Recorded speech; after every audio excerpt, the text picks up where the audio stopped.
Alors, la guerre hors limite du Parti communiste chinois contre les armées étrangères. Un sujet intéressant.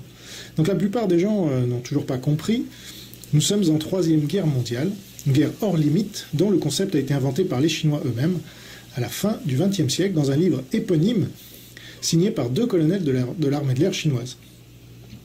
Ce concept fait référence à la guerre non militaire qui peut être menée de façon asymétrique par des puissances incapables de rivaliser militairement avec les États-Unis, mais qui souhaitent lui ravir le leadership mondial. Guerre biologique, cyberattaque, chantage sur des biens qu'on produit en quasi-monopole, tout est bon pour exercer son pouvoir sans tirer un seul coup de fusil, comme le recommandait Sun Tzu, et ce, bien que le pouvoir soit au bout du fusil, comme le disait Mao. Mais l'armée chinoise n'est là que pour intimider et agir quand l'ennemi sera à terre, et que le fruit sera mûr à ramasser.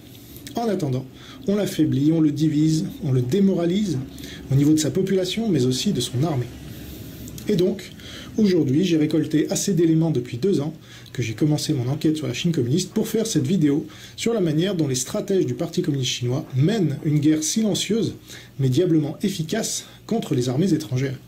Des Jeux militaires de Wuhan en octobre 2019 jusqu'aux militaires affectés par la vaccination, je vais faire un panorama complet de toutes les manières dont le Parti communiste chinois a affaibli les armées du monde entier et notamment l'armée américaine.